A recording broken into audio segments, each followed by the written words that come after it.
Egito, a terra dos faraós, deuses em forma humana, inviolável por santidade, magia protegida dia e noite.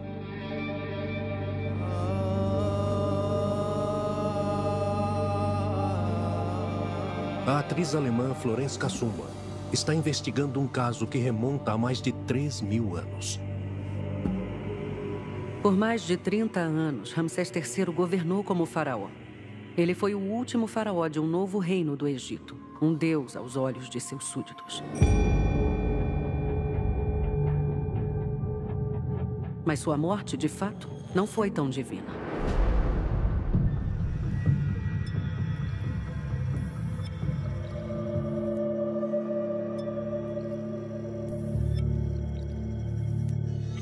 O que aconteceu em Luxor, 1156 a.C.?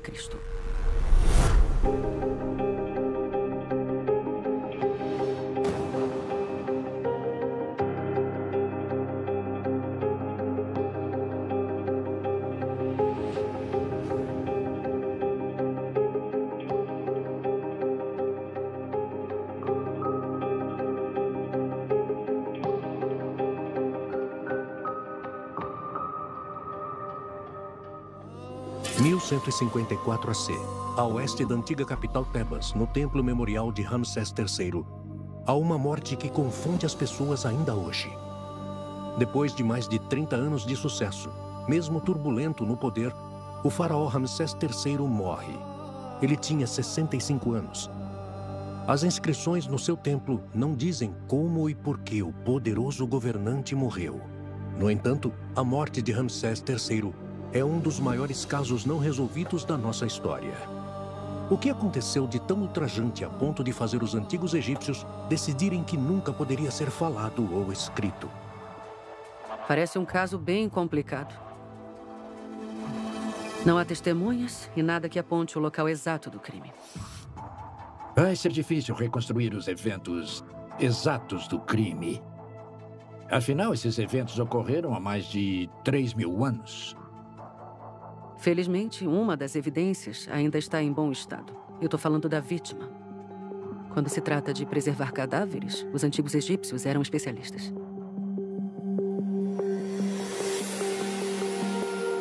Albert Zink é o maior especialista mundial em exames pós-mortem de múmias. O antropólogo já desvendou o caso de Otzi.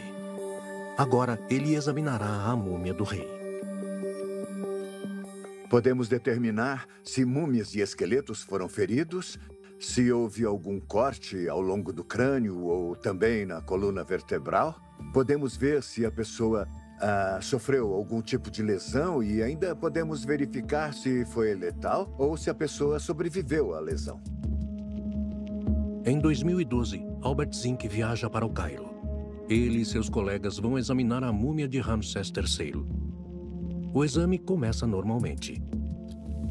À primeira vista, dá para ver que é uma múmia muito bem preservada, mas não dá para tirar nenhuma conclusão sobre possíveis doenças ou sobre a causa da morte. Então, depois de olhar mais de perto, eu vi que o envoltório no pescoço é muito especial. É um tecido apertado e firme em volta do pescoço, que eu não tinha visto dessa forma em outras múmias reais. E isso, para mim, foi muito peculiar. Os antigos egípcios seguiam tradições sagradas. Portanto, os falecidos eram sempre mumificados do mesmo modo. Então, por que há um linho enrolado apertado em seu pescoço? As bandagens não podem ser removidas. Felizmente, podemos olhar sob o tecido com uma tomografia.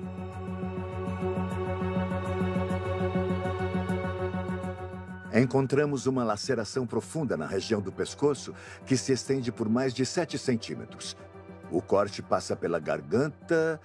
Dá para ver aqui que o material de embalsamento escorreu até o osso. Então o corte deve ter chegado até o osso e, portanto, cortou a traqueia, cortou o esôfago e os vasos sanguíneos e, com certeza, esse foi um corte fatal na garganta. O faraó não morreu de causas naturais. A suspeita inicial se confirma. Ramsés III teve uma morte brutal e violenta.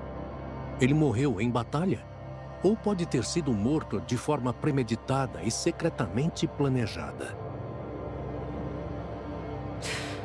Professor Albert, eu tô vendo que o exame mostra que o esôfago, a traqueia e os vasos sanguíneos entre a 5ª e a 7ª vértebras cervicais foram cortados.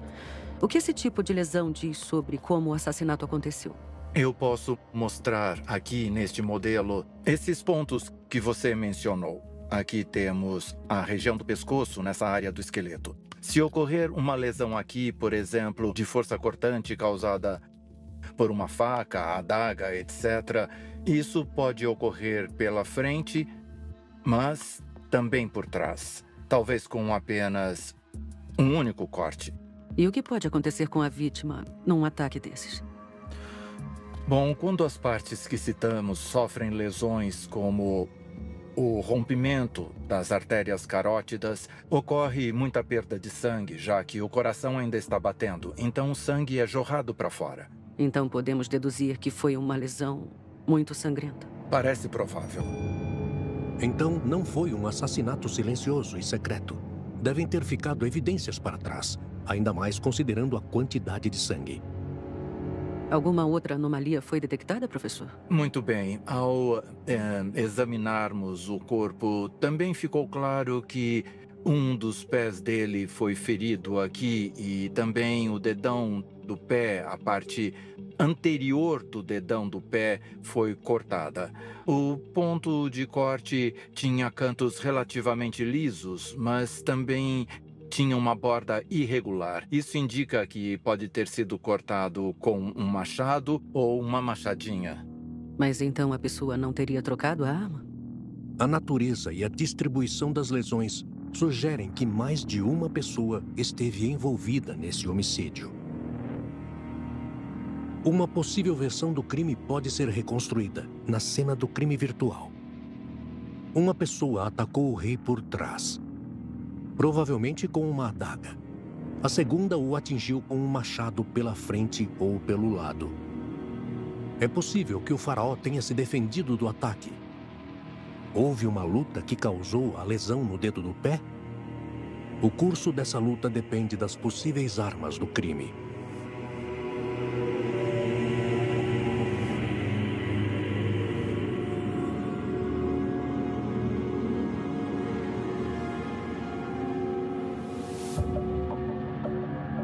Podemos ver como seriam essas armas do crime no Vale dos Reis, na tumba de Ramsés III. O complexo é uma obra-prima artística, com pinturas de parede únicas que retratam cenas incomuns.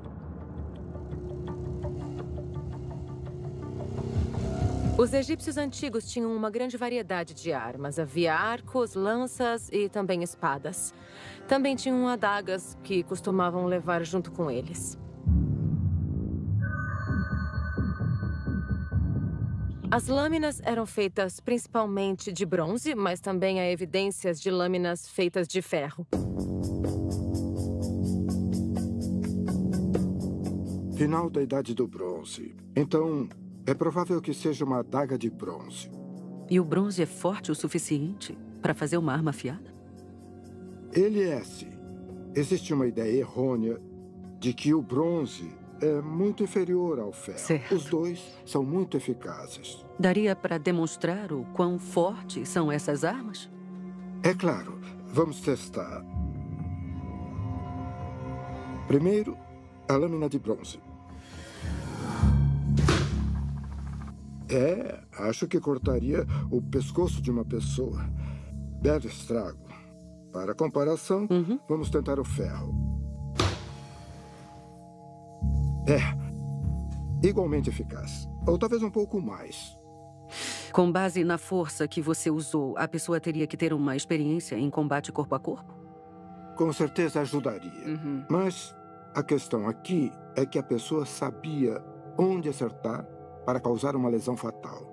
Sabia que o pescoço era uma boa escolha. Isso restringe o círculo de possíveis assassinos. Quem tinha acesso a essas armas? Essas armas foram feitas para serem usadas por pessoas muito específicas, pelos militares, os soldados e também pelos guarda-costas do rei. Nós podemos supor que eles levavam as suas armas junto ao corpo o tempo todo, que era para proteger o rei do perigo. Os guarda-costas de Ramsés tinham experiência em combate corpo a corpo. Sempre portavam armas e sempre estavam perto do rei. E por isso tinham oportunidade de agir. Como teriam se beneficiado com o assassinato do faraó? Provavelmente não havia benefícios. Por ora, não há necessidade de explorar essa hipótese.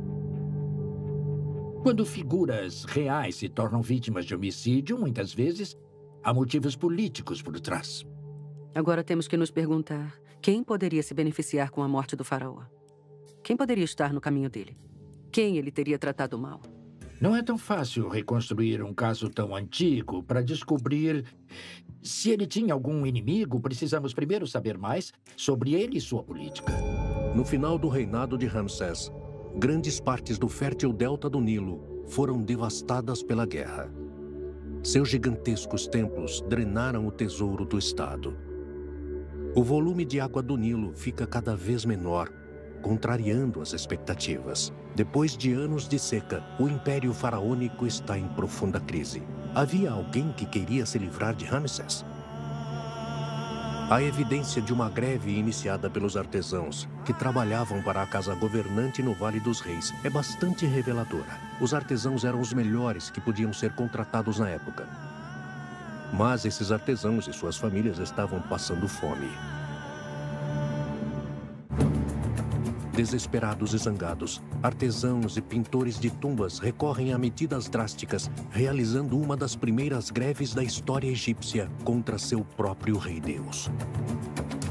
Então, os trabalhadores se reuniram na aldeia e caminharam ao longo da via que levava aos templos reais para expressar suas reclamações. Eles se manifestaram e entraram em greve lá para garantir que as mudanças fossem feitas. Eles queriam seus salários e sua comida. Esse era o pleito deles. Em outras partes do país, as pessoas também passam fome. A agitação se espalha. Houve uma revolta contra Ramsés III?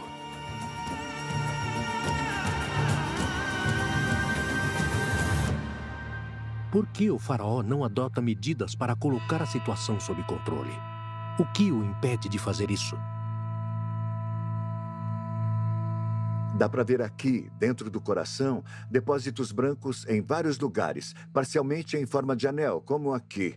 Isso significa que alguns dos vasos do coração já estavam calcificados, ou seja, calcificação arterial avançada, arteriosclerose. Em casos extremos, pode causar falta de ar, portanto, muita dificuldade para respirar, a ponto de dificultar esforços físicos, mesmo leves, como subir escadas ou até dar alguns passos. Em uma monarquia absoluta, é perigoso quando o governante não consegue mais cuidar dos assuntos de Estado devido à doença. A situação instável e uma revolta iminente também ameaçariam os altos funcionários do palácio. Eles também estariam na linha de fogo de seus súditos rebeldes. O envelhecido e doente Ramsés estava agora apenas atrapalhando?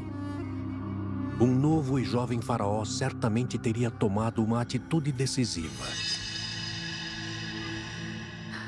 Então, quando se trata de política externa, Ramsés está sob pressão. A resistência está crescendo dentro de seu império e Ramsés III estava com medo de uma incursão ou de um ataque.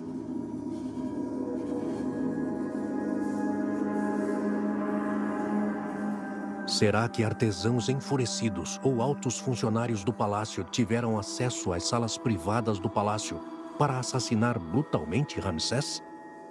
Que medidas de proteção eram tomadas na época? Vemos aqui o complexo do templo de Medinet Habu, a área principal do templo. E no lado sul, adjacente ao palácio residencial do rei, onde ele sempre ficava hospedado quando visitava Tebas. Nele há uma sala do trono, mas também aposentos privados para o rei e para as damas do harém. Possíveis assassinos só podem entrar na instalação pelos grandes portões, que são controlados por guardas. Portanto, os culpados provavelmente seriam pessoas que poderiam entrar e sair das instalações à vontade. Teriam que passar pela grande área principal no centro do complexo, para o lado sul, onde fica a residência do rei. E então, o acesso oficial pelo pátio ao palácio com os aposentos da família governante. O caminho segue até a entrada da grande sala do trono.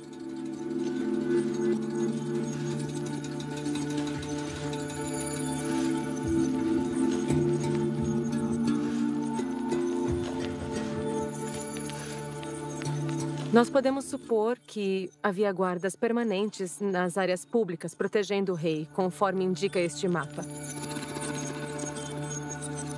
E que aqueles que queriam ir até o faraó requisitavam uma audiência ou tinham um pedido e que essas pessoas seriam revistadas antes de serem autorizadas a comparecer perante o rei e verificavam se portavam armas, por exemplo.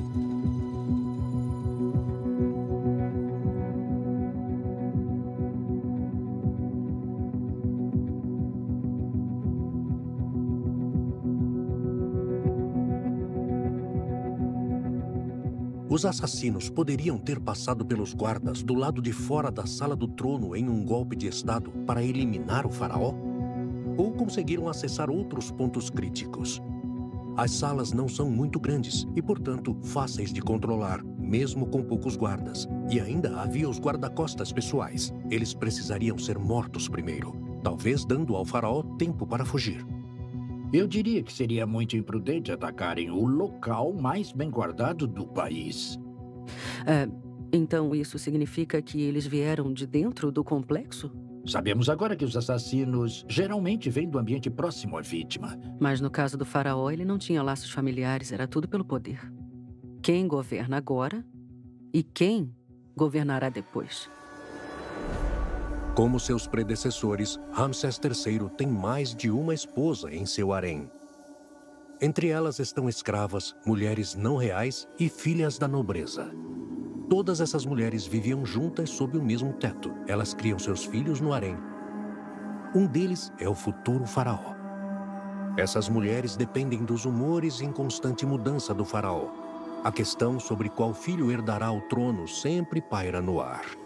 A maioria das mulheres tenta aproveitar todas as oportunidades que tem para conquistar o faraó e superar suas concorrentes. Será que um motivo para o assassinato de Ramsés pode ter surgido nessa atmosfera de ciúme, inveja, medo e rivalidade? A antiga palavra egípcia para harém é keneret, que é a mesma palavra usada para prisão.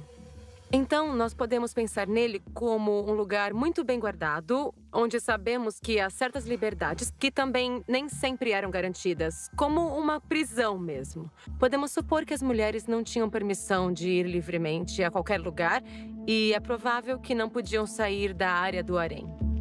Na maioria das vezes, o próprio Ramsés vai ao harém para fazer uma pausa nos assuntos de estado com suas esposas, mas nem todas podem se aproximar dele.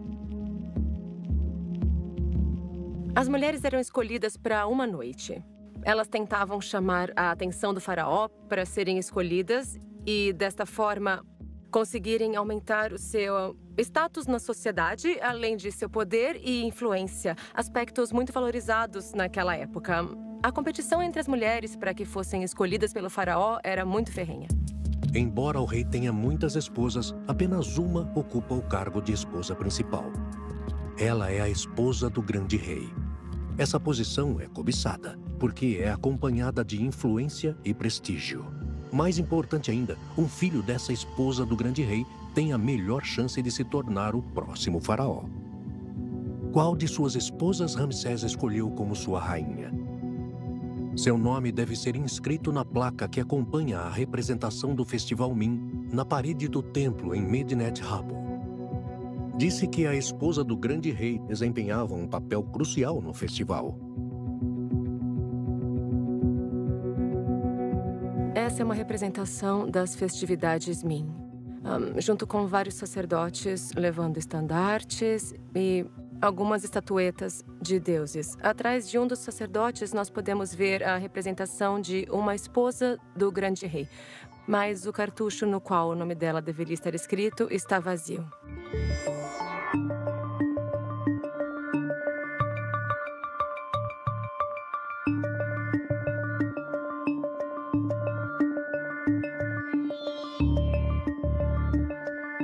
Por que Ramsés III mantém o nome de sua esposa real em segredo?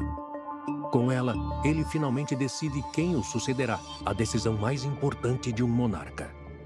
Um vácuo no poder se abre na hierarquia do império. Isso levará a um conflito que resultará na morte do faraó? Qual das mulheres pode estar envolvida? As inscrições e esculturas do templo provam que pelo menos uma dama da corte pensava ter direito ao título de esposa do grande rei. Em seu túmulo real, ela é até retratada usando um capuz real.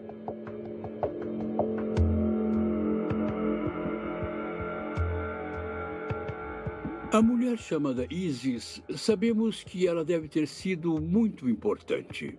Ela tinha o título de esposa do grande rei. Isso não significa que ela foi a primeira e principal esposa do rei. Sem dúvida, ela foi importante. Ela também tinha outro título, chamava-se Senhora das Duas Terras.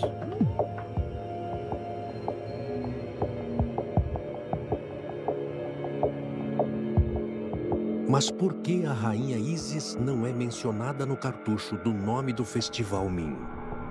É onde deveria estar o nome dela, se ela fosse a esposa do grande rei. Arqueólogos encontraram evidências de que outras mulheres também estavam na fila para ser a primeira dama do estado. No Vale das Rainhas, outra esposa de Ramsés está enterrada em uma tumba. Ela morava na corte ao mesmo tempo que Isis. As pinturas nas paredes a mostram fazendo oferendas aos deuses. Acima está um cartucho de nome real com o nome de Titi. Titi também deve ter sido uma esposa do grande rei de Ramsés III.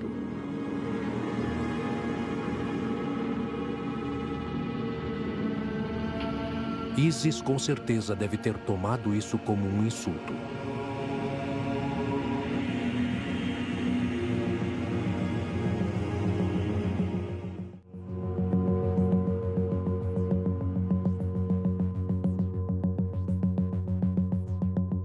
Aqui nas fotos é possível perceber de forma bem clara que o cartucho da rainha aparece com o nome Titi.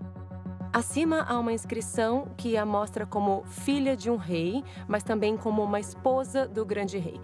Portanto, além de Isis, deve ter havido uma segunda esposa do grande rei, chamada Titi, como vemos aqui.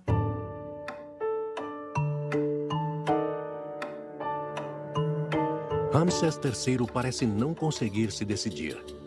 Isso está ligado ao seu assassinato? Há evidências de que Ramsés teve pelo menos um filho com sua primeira esposa real, Isis. Seu nome é Príncipe Amuner-Kepchef. Além disso, com sua segunda grande esposa, Titi, Ramsés teve um filho. Ele tem o mesmo nome do pai, Ramsés. Houve uma luta pelo poder e pela sucessão entre as esposas dos dois reis e seus filhos. Como todos sabemos, isso já aconteceu em outras casas governantes. Os historiadores há muito estão cientes das disputas de herança na corte de Ramsés III. Mas há muito tempo faltam evidências de um crime violento. Uma descoberta casual do início do século XIX lança uma nova luz sobre os eventos. Um papiro, agora mundialmente famoso, apareceu em um mercado comum no Cairo.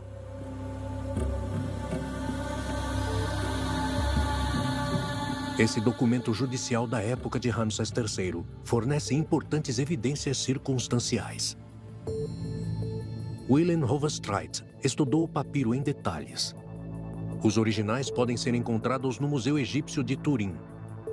O documento acusa algumas das mulheres de conspirar contra o faraó.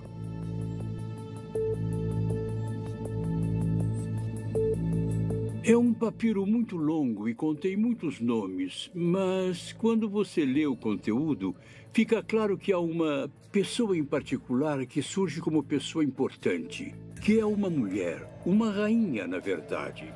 O nome dela é Tie e ela trabalha junto com seu filho, que é chamado de Pentauer nesse documento.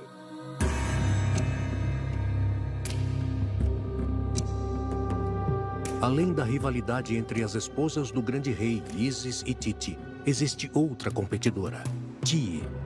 De acordo com o documento, Tie se sentia destinada a coisas maiores e queria ter um papel maior nas principais decisões políticas do que permitia sua posição de concubina.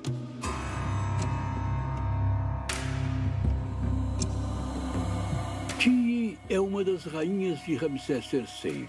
Parece que ela queria garantir que seu filho, Pentauer, sucedesse a Ramsés III como faraó. Ramsés está doente. Sua morte talvez não esteja longe. Para as mulheres do harém, a principal questão agora é saber de quem é o filho que herdará o trono. Essa luta não preocupou apenas Isis, Titi, Tie e as outras mulheres do harém.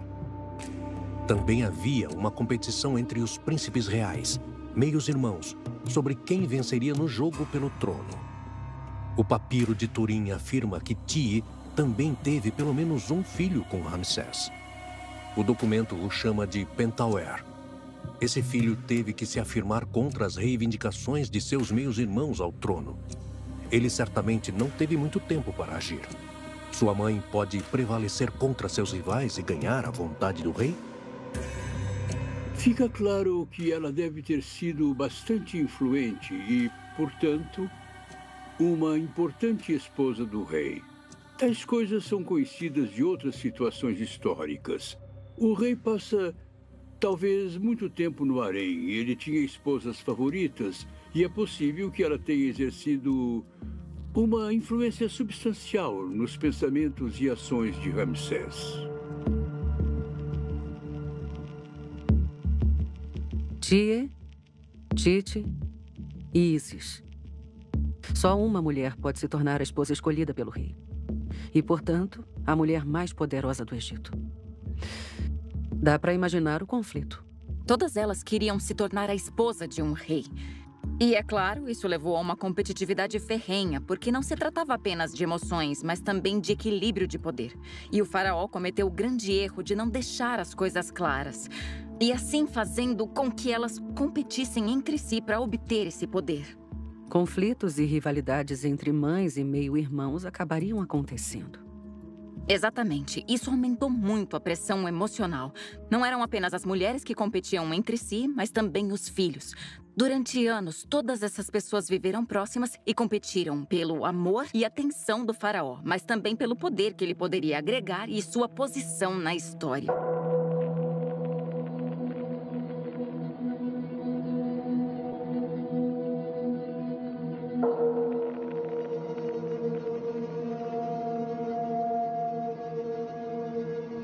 Nesse estado de dependência emocional, as pessoas ficam mais propensas a agir de forma radical e violenta?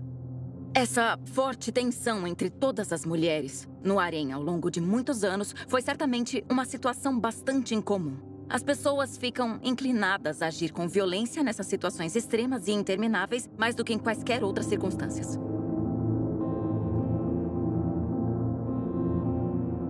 Tie, Isis ou Titi, 3 grandes rivais.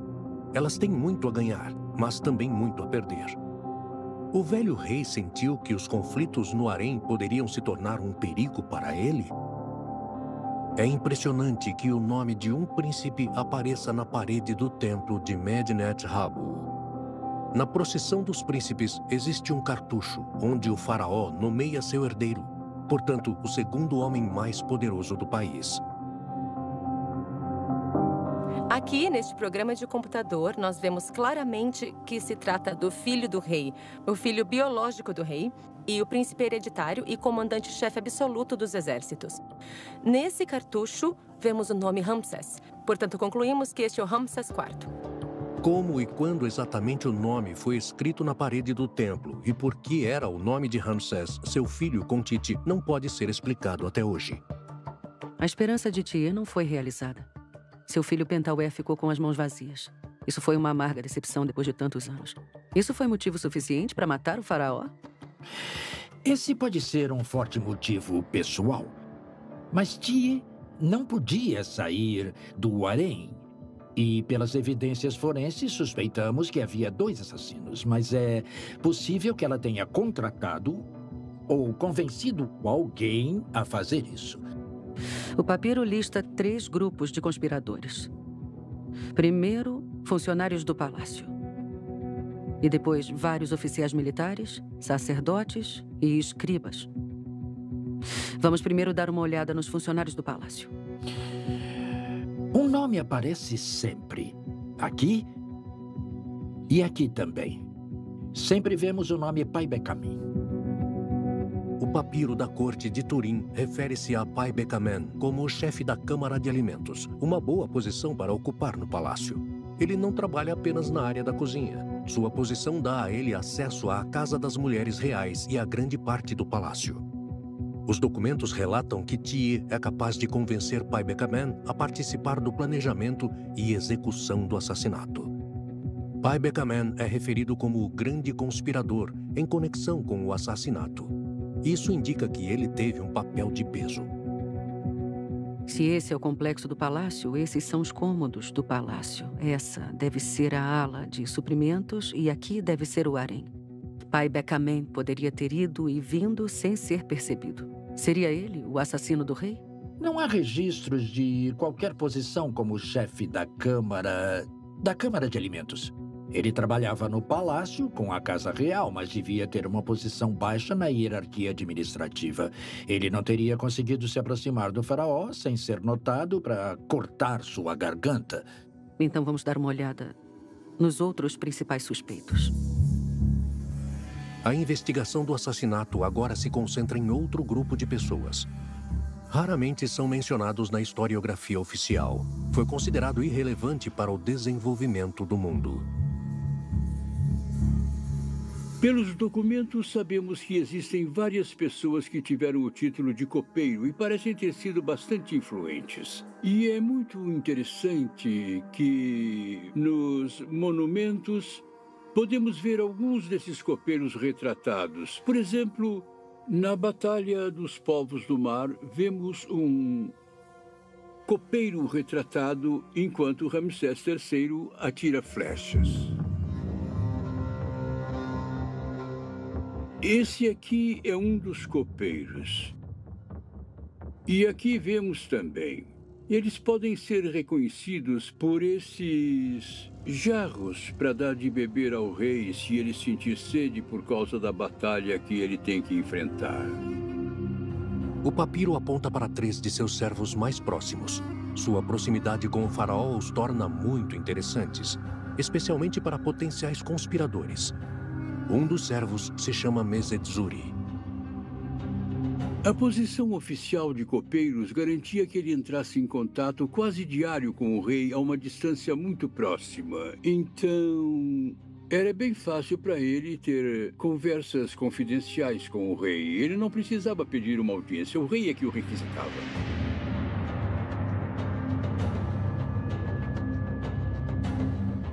Mesedzuri está bem no topo da lista dos suspeitos, logo abaixo de Pai Becamin. Então podemos supor que ele desempenhou um papel muito importante na conspiração. Como servidor da corte, ele conhecia a rotina do faraó. Ele sabia onde e quando Ramsés III estaria. Ele poderia fornecer informações úteis aos conspiradores. E ele poderia ter se aproximado do faraó sem levantar suspeitas. Isso, sem dúvida, seria uma grande traição.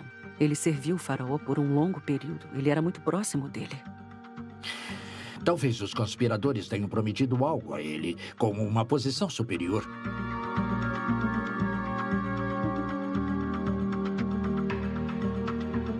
É possível que esperassem se beneficiar com a nova situação e melhorar a própria posição também. Mas é igualmente possível que, estando tão próximos do processo de tomada de decisão, discordassem de alguns eventos ou decisões do rei ou da situação política em geral. Qualquer que seja a motivação dos cúmplices envolvidos, Thiers e o núcleo de conspiradores conseguem expandir o círculo de participantes sem que o plano para o assassinar seja exposto. Por outro lado, seriam necessários mais do que alguns servidores do tribunal para derrubar a ordem do Estado. Então, não apenas o assassinato, mas o golpe militar planejado ao mesmo tempo tinha que dar certo também. Os conspiradores precisavam do apoio dos militares. Talvez tiveram apoio. Um general do exército, chamado País, é mencionado no papiro. E dizem que seus soldados ficaram aqui e também aqui. Estrategicamente em frente ao templo. Evidências circunstanciais sugerem que depois do assassinato de Ramsés III, o general País usaria soldados para garantir o poder do Estado para Pentauer e Tie. Aparentemente, todos os preparativos necessários para o crime foram feitos, mas ainda falta um elemento importante. O faraó foi protegido por magia. Ele era o homem supremo do Estado, ele era considerado divino. Então, você tinha que tentar quebrar essa proteção.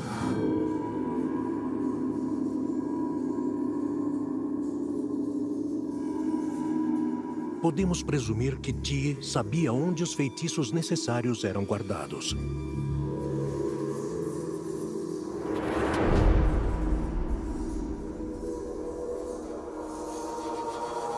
Na planta podemos ver a localização da Casa da Vida. Ela ficava ao lado do Palácio Real. Se você quisesse ter acesso a textos de magia, a Casa da Vida era o lugar perfeito para procurar. Nem todos tinham acesso a essa coleção de feitiços perigosos. Havia grupos de pessoas que tinham acesso automático à Casa da Vida. Uma dessas pessoas deve ter sido um sacerdote de Sarmet, que encontramos no documento. Seu nome era Parakamenef e sua função era de sacerdote de Sarmet. Para o assassinato dar certo, o mago da corte Parakamenef teria que roubar as fórmulas mágicas da biblioteca e usá-las contra o faraó.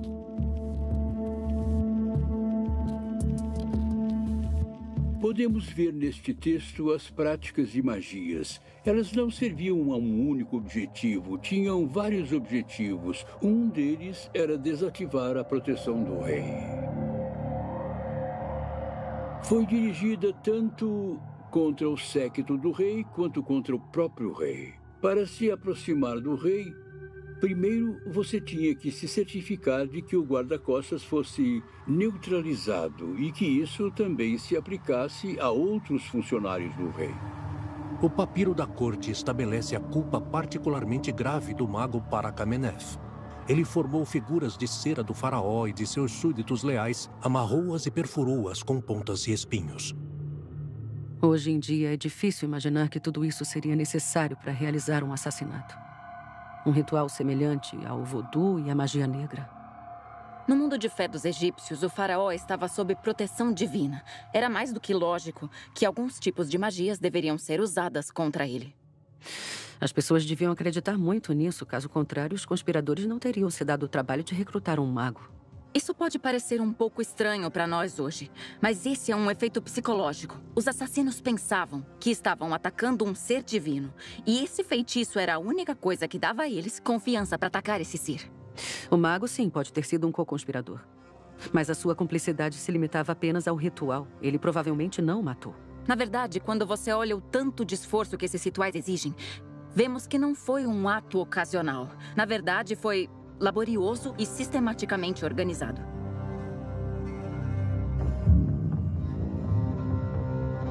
Tudo está planejado. Mas qual é a melhor hora para atacar e matar Ramsés? Quando Tie acha que o ato criminoso deve ocorrer? Eu suspeito que eles tenham agido com habilidade especial. Eles escolheram um local ou um momento em que pudessem realizar um ataque sem risco, ou pelo menos com bem pouco risco. E quanto ao harém aqui? Esse seria o lugar mais provável para chegar até ele sem guardas. O harém é a área exatamente onde ocorre a vida íntima e privada do faraó. Aqui, os guardas mantiveram uma distância respeitosa dele. Não está claro se eles o acompanharam até lá. Ele sente que está entre as mulheres que o amam, que ele conhece há muito tempo. Para ele, foi um dia como outro qualquer. Seria o momento perfeito para agirem.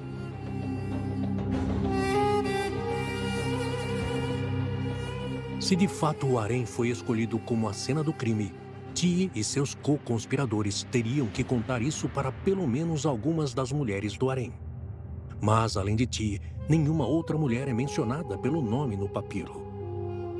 Mas, ao lermos com atenção, vemos que as mulheres tiveram um papel importante nesse assassinato histórico.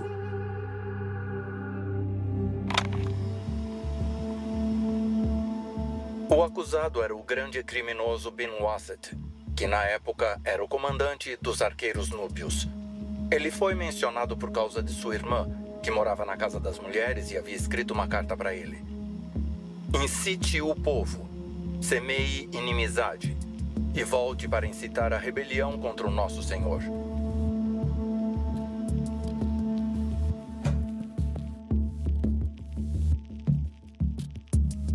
Aparentemente, outras mulheres do harém também se voltaram contra o faraó. O harém é ainda mais plausível como a cena do crime. Mas então o servo Mesed-Suri não poderia ter sido o assassino do rei. Ele não tinha permissão para ficar no harém. Mas quem tinha permissão para ficar lá, exceto as mulheres? Seus filhos, os príncipes reais. É aqui que uma descoberta misteriosa entra em jogo. Em 1886, perto do sarcófago de Ramsés, pesquisadores descobriram a múmia de um homem de cerca de 20 anos. No caso da múmia que grita, a agonia da morte foi preservada ao longo dos milênios. Não há inscrições que esclareçam quem ele era. No entanto, a proximidade com os restos mortais de Ramsés III sugere que o homem desconhecido era próximo do faraó.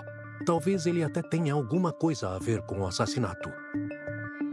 Então, o que é óbvio é que essa múmia não foi mumificada de acordo com os procedimentos normais. Por exemplo, nenhum órgão foi removido. Normalmente, seria de esperar uma incisão no abdômen, de onde os órgãos internos seriam removidos. O cérebro também era removido pelo nariz. E não é o caso aqui. Tudo indica que, por algum motivo, talvez como uma espécie de punição, não foi feita uma mumificação padrão. É como se alguém não quisesse que essa múmia passasse para o além. O assassino está na nossa frente. Um patricídio? O filho de Ti, Pentauer?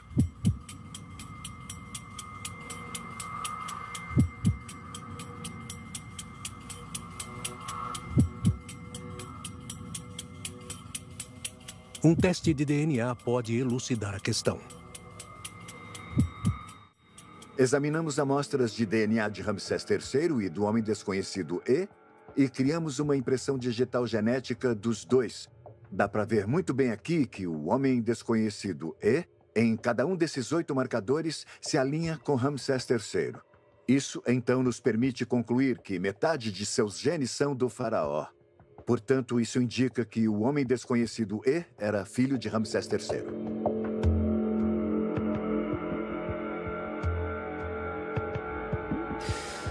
Pesquisadores concordam. O homem desconhecido é quase certamente o seu filho Pentauer.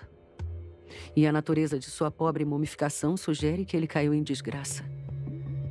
Isso poderia indicar que ele é o assassino do pai? O próprio filho? Pentauer era um príncipe treinado em artes marciais. Ele tinha um forte motivo. E o fato de sua múmia estar mal preparada deixa ele como um possível culpado. Então quem poderia ter sido o segundo? Evidências circunstanciais apontam para Ti. Ela tinha um motivo forte. Ela vivia no harém e teria seu filho como um aliado de confiança. Acho que agora temos evidências suficientes para reconstruir uma boa e possível sequência de eventos. O crescente círculo de co-conspiradores coloca Ti e Pentauer sob pressão para agir. A polícia secreta egípcia também tem olhos e ouvidos em todos os lugares. Além disso, uma grande recompensa aguarda quem revelar a trama. Eles têm que agir agora, no Festival em Honra dos Deuses. Um festival, claro, é sempre uma situação muito favorável para realizar aquele tipo de coisa que você quer que permaneça oculta. Porque muitas coisas estão acontecendo ao mesmo tempo. Todos estão ocupados com outras coisas, tarefas, atividades. As pessoas estão trabalhando e se divertindo ali. Elas não estão focadas, concentradas em proteger o faraó. Talvez o faraó fique, de certa forma, desprotegido. Pode ser considerada uma vulnerabilidade. Hoje, alguns egiptólogos suspeitam que a seguinte sequência de eventos ocorreu. O servo Mesedzuri fica perto do faraó. Ele provavelmente estava na sala do trono. Quando Ramsés vai para o harém, Mesedzuri informa ao suposto chefe da Câmara de Alimentação, Pai Bekamen, que provavelmente está na cozinha do palácio. Pai Bekamen, por sua vez, informa o mago Parakamenef na Casa da Vida. Ele agora está com os bonecos de cera prontos. Tie e Pentauer estão esperando ansiosamente na Casa das Mulheres. Ramsés entra no harém. Seus guardas provavelmente ficam para trás na entrada. Ramsés se sente seguro em seu harém de confiança. Sem suspeitar, ele observa as mulheres dançarem. Tie e Pentauer espreitam ao fundo, esperando por um momento favorável.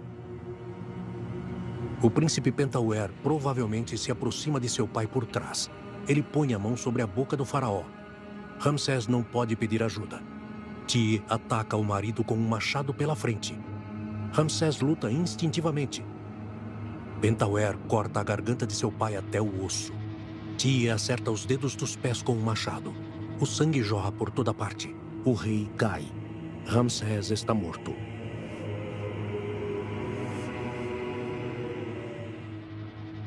Pode ter sido exatamente assim. O fato é que o faraó está morto. Mas o golpe de Estado falhou. Os militares não interviram.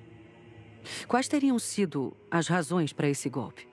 Talvez os agressores tenham sido presos no local ou logo depois do ataque. Foi assim que os juízes registraram no papiro.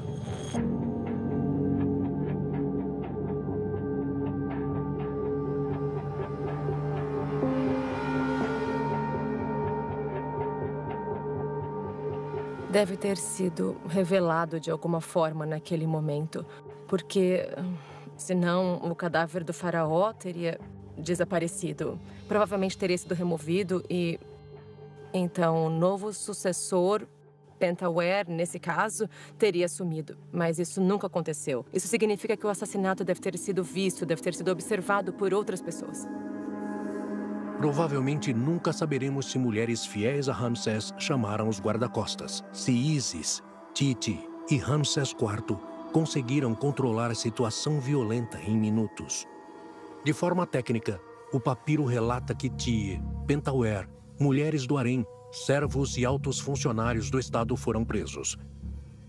Até confidentes que mantiveram silêncio estão sendo julgados. O novo faraó Ramsés IV é implacável. Os interrogatórios são impiedosos.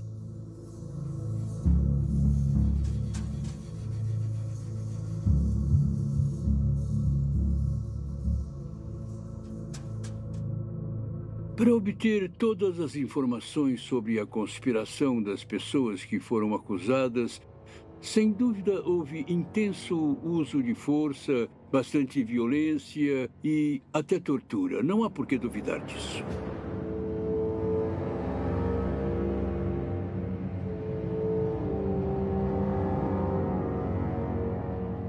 É a pior coisa que você poderia fazer. E as punições aplicadas devem ter sido das mais severas. O assassinato de um faraó é um sacrilégio inimaginável para os egípcios, profundamente religiosos. O rei é o mediador entre as pessoas e os deuses. Ele garante que seu país e seu povo não cairão no caos, que as enchentes do Nilo ocorram todos os anos, tornando o Egito fértil. Um ataque a ele é um ataque ao bem-estar de uma nação inteira. Aqueles que agem como Tie e Pentauer pecam contra a ordem divina e devem ser punidos de acordo. O papiro afirma que alguns cúmplices tiveram suas orelhas e narizes cortados. Eles são obrigados a viver com essa desgraça. E como Tie foi torturada? Continuamos sem saber. Pai Bekamen e Mesedzuri foram queimados. Queimar era a pior maneira imaginável de morrer, porque você não teria mais um corpo e, por consequência, não poderia entrar na vida após a morte. Mas, por outro lado, outros co-conspiradores muito conhecidos, como Parakamenef ou País, e também o filho do rei, Pentaware, foram autorizados a cometer suicídio. Eles podiam escolher como iriam morrer e isso era um privilégio. É o meio-irmão de Pentaware, Ramsés IV, com o dobro da sua idade, que ascende ao trono do faraó. Ele faz de sua mãe Titi a mulher mais poderosa do Egito. Seu túmulo reflete isso.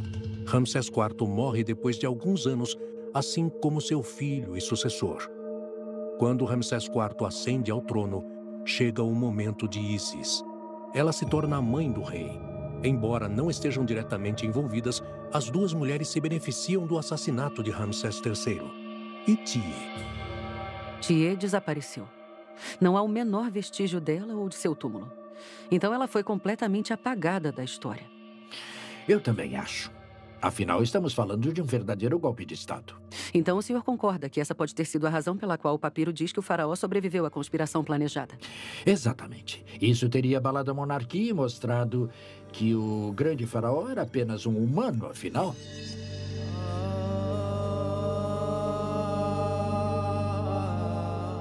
Ramsés III nos deixou construções monumentais e contos de seu heroísmo. Por mais de 3.000 anos, as circunstâncias de sua morte não se revelaram. Mas a verdade finalmente veio à tona. O rei divino foi vítima de um assassinato brutal e cruel. A evidência mostra que o grande faraó havia perdido o apoio e a lealdade de seu povo. Sua incapacidade de nomear um sucessor só piorou as coisas. Isolado de seus ex-aliados e partes de sua família, foi o seu círculo interno que se voltou contra ele e assassinou o grande faraó.